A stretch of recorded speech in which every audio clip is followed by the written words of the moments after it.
Hey everyone, what's up and welcome to the channel. We are back today and we're going to be playing the first Descendant. I'm very excited. This game just came out yesterday. I tried it for the very first time on stream and I genuinely had an awesome time with it. It's a brand new looter shooter. It's as if Destiny and Warframe had a child and now we have the first Descendant. It's a Korean game and I'm just gonna say that a lot of the characters in this game are very spicy. I'm just gonna leave it at that. But because I enjoyed the game so much, I thought it would be a great idea to put out a settings guide because I know I've seen so many of you guys who are interested in playing the game as well. And if you are interested, you're probably not gonna get started until you get your settings right. So we're gonna go through those today. I spent quite a bit of time going through every individual setting to be able to explain and tell you the differences between what each setting does, and hopefully it makes a difference in your gameplay. Also, my eyes, I know they're a little red. I've just been a little bit sick lately. It's been, I don't know, I've been trying to take care of them, eye drops, all the whole 9 yards. I'm okay, don't worry about me, all right? But yeah, now that we're in game, I did want to show you guys what my game looks like. We're in Albion, and in terms of my PC specs, I'm playing on a AMD 5950X CPU,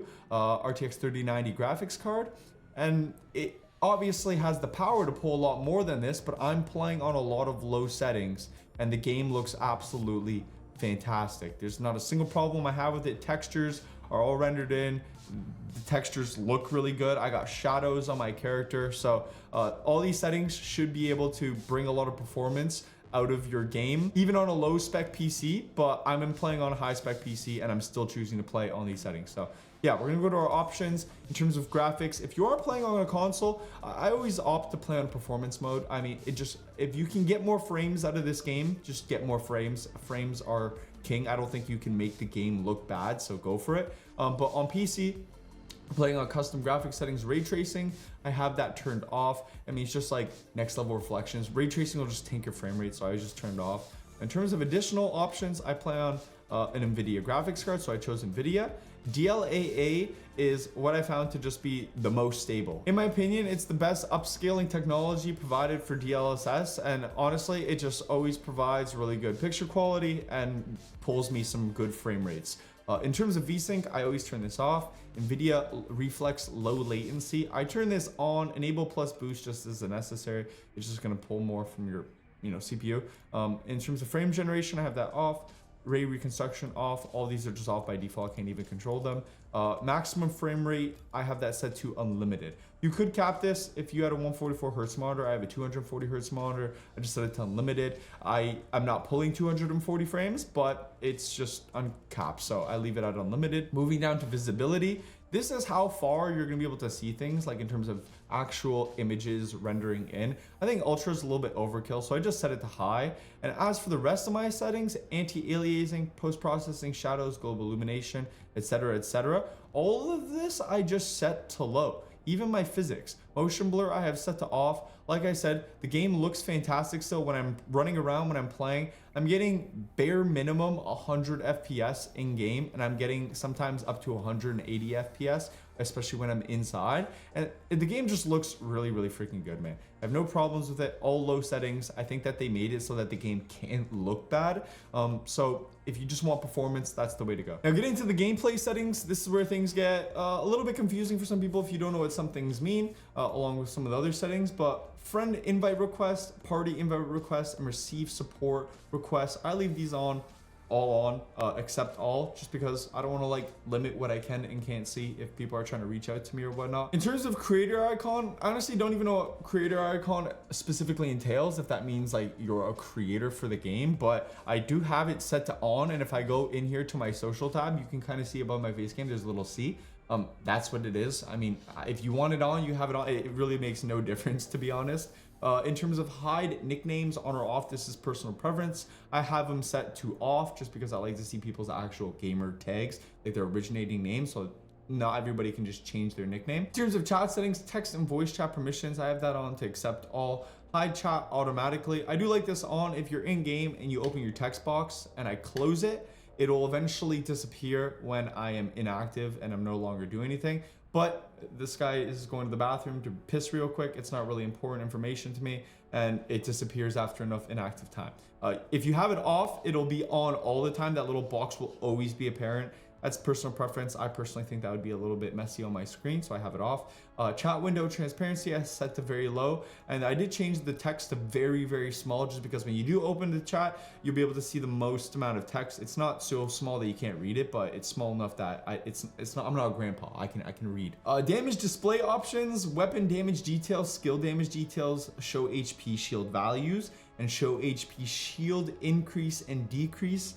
I have all of these set to on. These are actually all off by default, but if you do want to see all this information while playing the game, which I do think is important, I would turn all of this on.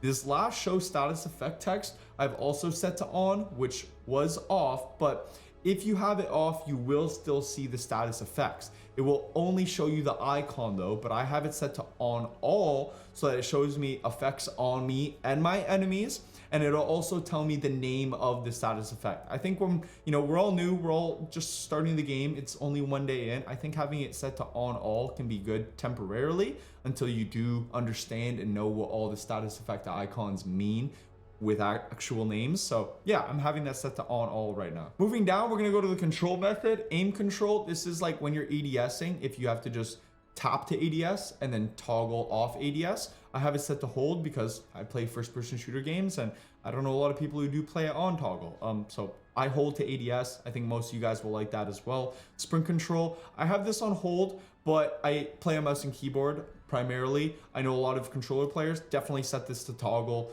You're not going to want to hold your joystick down. You'll probably destroy your controller in a day if you do that. So set it to toggle if you're on controller. If you're on keyboard or mouse, it's preference. I have half my friends like it on toggle. I personally like it on hold on mouse and keyboard. Controller players, once again, toggle, please. Grappling hook correction, I have this on. This basically makes it so that when you are looking around onto height, I don't know if you guys can see my little red dot in my middle of my screen.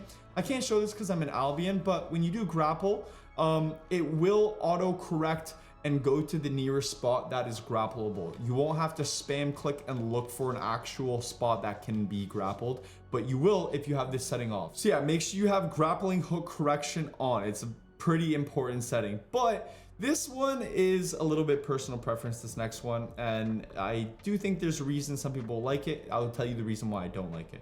A grappling hook correction guide. This is set to on by default, and when it's set to on, you have a choice of reticles to choose from. I personally just like the default one the best. It's the least intrusive to your actual crosshair that you aim with. The grappling hook correction guide will just show you where the auto grappling hook correction will want to grapple onto. So I don't think it's that important, because as long as I'm aiming, I know it's going to correct onto a grabbable spot.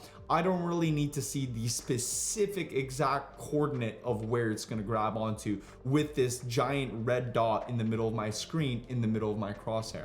The reason why I like to set it off is because, once again, I know it's going to grab an actual spot, but I don't like the dot swinging around my reticle, because sometimes I think that that's where my gun is going to shoot, and it moves around a lot during combat, especially if you're close range and looking at the floor and stuff like that. So it throws me off. I just like it off. I think it's a lot cleaner, and I haven't had any problems grappling around.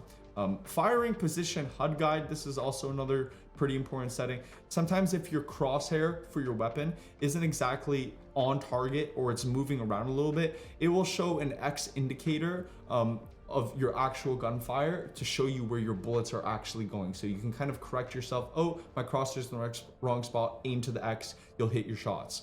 Launching hipfire position guide. This one's also pretty interesting. I have to play around with it. When you're using grenade launchers, like the massive launchers in game, and you're firing from the hip, after the first initial shot, there will be a little orb that shows up around the map on like the floor to show you where the grenade will land and hit. Normally when you ADS, you have a massive bubble to show you where the grenade is going to impact, but from the hip fire, if you have this off, you don't. With it on, only after shooting consecutive shots will you start to see it. So I highly encourage you guys to turn this on. It's useful. Moving on to audio settings, we do have English because that's my primary language, but this one my friend told me about and I thought it was awesome. This is a Korean game. Honestly, I'm not 100% sure if this is Korean. I don't know how to read Korean, but I'm assuming this is Korean. This will change all voice languages in game to Korean. It's a lot more immersive. It's a lot more, it just sounds cooler. I'm not gonna lie. It makes you feel like you're in an anime. So I do like having the Korean voice language on. All the subtitles and stuff like that, though, I'll still be able to read and understand and follow what's going on in game. Personal preference, I just think it adds some cool factor to the game. In terms of voice chat options, I mean, these once again are going to be personal preference. All I recommend is that you turn your mic volume and speaker volume down to 50. When I didn't have these turned down, the game was incredibly loud. Like the voice chat was just, it was brutal. So I turned it down a bunch. In terms of always having voice chat active, I like to push to talk. I know some controllers have, keys you can bind to them. So for controller, you might be able to bind push to talk, but if not, just set it to always on. In terms of your mic, I mean, this is all gonna be personal preference. Once again, what you guys feel comfortable with in terms of voice chat. Moving down though to the volume audio mix, I have experimented with a bunch of the other sound settings, even on headphones, but I just kind of keep it on studio reference. I think studio reference just sounds good, and so it's really all the justification I have for it. I did turn my master volume all the way up to 10, and for the sake of this video, my music volume is on 0, but I normally keep it on 2. The game does have some beautiful music. I really like hearing the music, but anything above 2 on a lot of these settings is just very ear blasty. So music volume 2, sound effect volumes, like your gunshots, I like that on 2. It's very, very loud. Hit marker sounds as well, I like that on 2. But my voice volumes, I do like on 4, because when we're in game and they're talking in game and you're listening to your other characters, I do like to hear the voices a lot louder. So for the sake of story, yeah, I keep that on 4. Play audio and background if you're on desktop. Every time you tab out, are you gonna want to hear the audio and background? I stream a lot, so when I tab out, I don't like my game to mute, so I keep that on. Battle voices in game. This one, I spent a lot of time trying to figure out what this setting was. The only thing I could come close to realizing what it was like when your characters in game, they make a lot of like voice quips and stuff like that, like battle voice. And even when I activate certain abilities, like Bunny's ultimate, she would make a sound. But when I had it off, I noticed the sound wasn't there. I'm not 100% sure if that's exactly what this is, but I think that is what it is. I was doing some testing, so I like it on. I like, I don't want the game to be mute. I don't want my characters mute, so I keep it on. Display settings. Personally, I play on full screen. I play on 1440p resolution. HDR display and brightness, I did play around with this a fair bit, amount. I even tried crank it up 1010.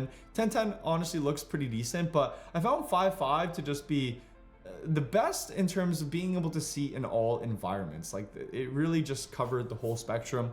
When I was outside, it still looked good, but when I had it cranked to 1010, it's really bright, and this right picture even looks good in some of the darker areas when you crank the contrast up with the brightness, but it was just way too dark. So 5.5, it is in the prettiest. It is a little bit washed out in darker areas, but at least you're able to actually see your enemies. You're not walking around blind. So 5.5 for me. HDR display, if you want that on, you can keep it on, but I personally, I always keep HDR off in any game I play. Moving on to field of view, I personally keep this on 103. It is a third-person game. By default, it is set to 90. 90 honestly doesn't look bad at all. I think 90 is a really balanced FOV. If you wanted to go any closer than that, I mean, maybe you're on mouse and keyboard and you really like seeing your targets really close up, but I think when the amount of enemies that are running around in this game, having a higher FOV is a little bit beneficial, allows you to be more aware, see more information, target switch a little easier.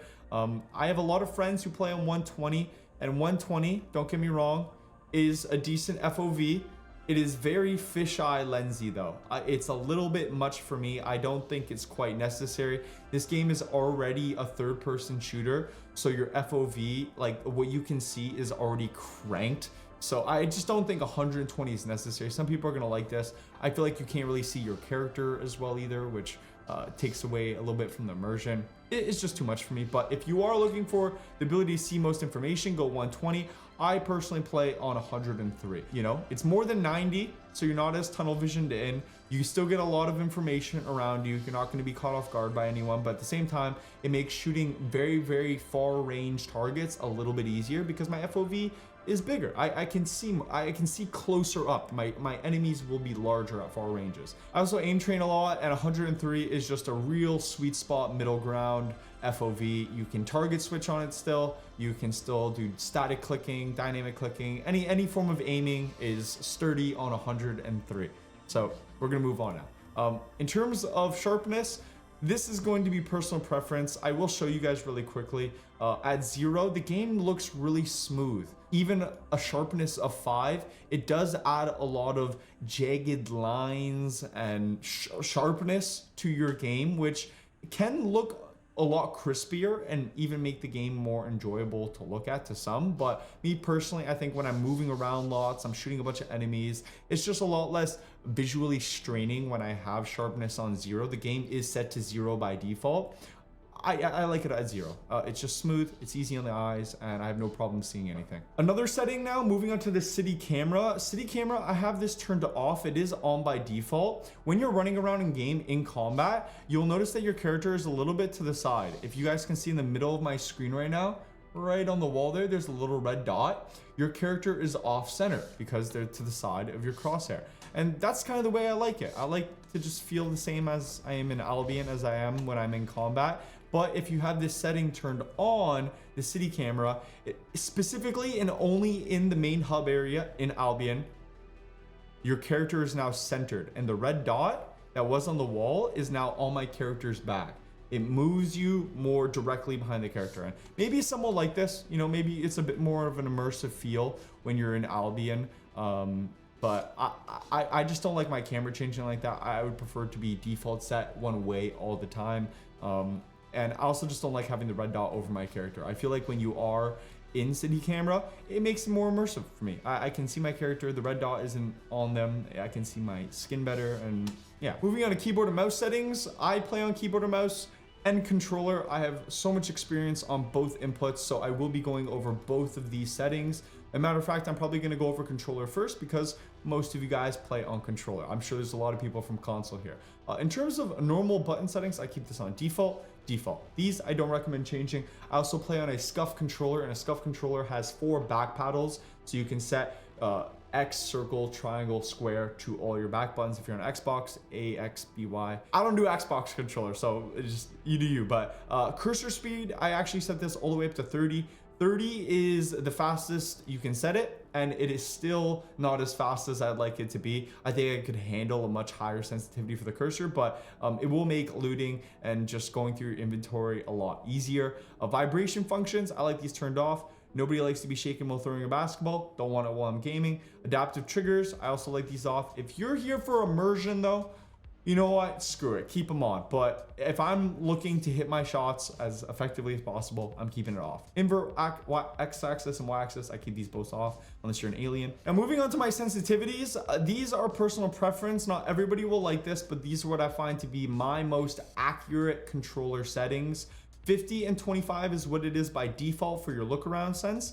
And that's what I keep it at. 50 is what I play in most games, a true middle ground, middle sensitivity, and a lot of people will find 75 a little bit more comfortable for a speedier turnaround, but I think for hip fire accuracy, 50 is very strong. Y-axis, I have this set to half of what my X-axis is. So X-axis is looking left to right, Y-axis is looking up and down. Setting it to half makes tracking a lot easier with the X-axis. If it's in equal sensitivity, so 50-50, it will be really hard to stay smooth while going left to right. You'll accidentally jolt up, jolt down. So it just makes it less sensitive to vertical movements. In terms of my aiming sensitivity, I have this set to 75% of my look around sensitivity. So if you had a sensitivity multiplier for ADS, this would be like 0.75.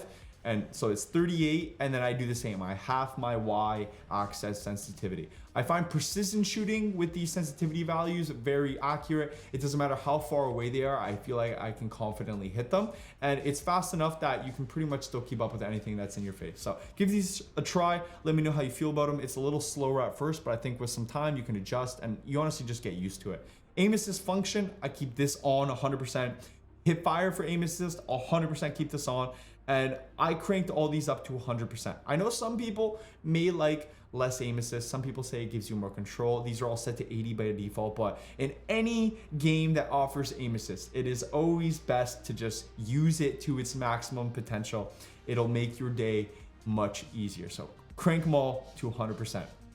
Moving on to keyboard and mouse, this is once again the input I mainly play on. So these are for my keyboard and mouse friends who are still making it here to the end of the video. Hardware cursor, I have this actually turned on. It says hardware cursor is a function that allows the GPU to draw the cursor while minimizing input lag. If it reduces input lag, I wanted it on. I actually was just literally feeling it out. I'm like, I'm just gonna move my mouse with it off and then move my mouse with it on. And maybe it's just placebo, but I actually feel like it is smoother, just moving my little mouse icon around when it's on. So I keep it on. Invert x-axis and y-axis off. I'm not an alien. Normal sensitivity, I play on 35 centimeters per 360. So if you had a ruler on your desk, this is 30 centimeters, add 5 more centimeters. That is how long I have to move my mouse to do one full 360. And that is about 6 sensitivity in game. So that'll kind of give you a gauge of what the sensitivity actually looks like in the real world. Individual firearm aim sensitivity, I have this set to off. I just play 1-to-1. It doesn't matter if I'm ADSing, scoped in with a weapon, everything is 35 centimeters. If you did want it on, it's honestly a really good setting. If you like different sensitivities per weapon, you can set it for each weapon type in the entire game, which I think is incredible, bro. Not a lot of games do this. PvP games don't even do this. So take advantage of this if you guys like that. I, once again, just have everything set to 6 just in case of bugs. In terms of my keybinds, these, I've actually found some very comfortable keybinds that I think a lot of people might enjoy as well. For movement keys, WASD, obviously. For my fire key, left click on mouse. One key that's gonna really throw people off and they're not gonna get, for my aim button, I use left control. It's just a personal preference of mine. Left control on the keyboard is what I've always used to ADS, and then my right button on my mouse is what I use to crouch. But in this game, I've set my right mouse button to my roll. So yeah, sprinting, still shift. Jumping, I've double binded it. I've added scroll wheel up for jumping, so you can hit some little bunny hops and stuff like that. It's just a lot easier to spam. Reload, R, grappling hook. This is normally set to your mouse button. You click it in, but it's just an annoying key to it's an annoying button to click. So I just set it to scroll wheel down. It's very simple. Look, flick your wheel down and you're grappling away. It's very smooth. Rescue and abandoned teammates. I'm pretty sure these were default set to X and X, and I changed it to Q and Q. For my scan ability to actually see weak points on enemies, it's default set to tab, but I actually made this my grapple button. Like normally what you would click into grapple with by pushing your mouse wheel in, I made that scan because that's normally what you do to ping in first-person shooter video games like Apex Legends. So I made the scan, the ping. For interact, I set this to my mouse button. My player interaction is set to E. All my skills, I've actually set to thumb buttons. So like CV, XB right above your space bar. This way you can use your skills while not having to take your hand off WASD while moving around. It takes some adjusting if you're not used to using your thumb, but I think it's very good for, using abilities on the fly. For your sub attack, your melee ability, I've just set this to my other side mouse button. I always keep melee on my mouse. Selecting my weapons, 1, 2, 3. And your emotes, I've actually set to my 4 key. So it's really easy to access. Your descendants, this is all default. Your H key, your inventory is on your I key. I double binded it to 5 just because I access my inventory a lot. So a quick little click on the 5 button. It's right up there. I can quickly get in there. My world map, G, open world map, M, quest, J, enter chat, enter. This is all default stuff. And yeah, I actually remove the keys. I just right clicked, you get rid of these. Increase your mouse sensitivity and reduce mouse sensitivity. I don't ever accidentally want to click those and change my sense, so I just unbinded them. And voice input, I changed that to T because it's like that in most games. And tracking target, this is just changing your objective. Well, you can't, you might be able to see here. If I click U, you see there are no targets registered as targets all the way on the other side of my screen there. And you can swap it. That's just default set to you, so I just left it. That's pretty much it for all the meat and potato settings. The only thing left is account. Make sure you have your Nexon account linked. It's good if you're trying to get Twitch drops and stuff like that. So yeah, that's it for settings. I hope I helped you guys out. I hope this really covered everything and gave you a good understanding so that you feel like you could just hop in, And now enjoy the world of... I just realized, I think I just called this game the X Descendant. I've been calling this game the Final Descendant, the first X Descendant, the X Descendant. I don't even, bro, I'm all over the place. But hopefully you can jump into the world of the first Descendant and feel like you know what you're doing now. You got everything set. You got all your settings right. Now it's just time to enjoy the game. And so yeah, let me know if you guys have been enjoying the game down in the comment section. I played this game on stream and I had a ton of fun, and I'll definitely be playing more of it. So if you guys do want to watch me over there, link to that will be in the description. I'll probably be playing later today. And yeah, I appreciate the support. If you guys do want to see more of the first Descendant content here on the YouTube channel as well, please do let me know. If you've made it to the end of this video, it's probably because you guys are enjoying it. And so yeah, just let me know. I really do appreciate the feedback. It means more than really anything. And yeah, I'll catch you guys in the next video. So thanks for watching. I'll leave a like if you guys enjoy, subscribe if you want to see more, and I'll catch you all in the next one. Have a fantastic rest of your day. Keep up, stay up. Peace out.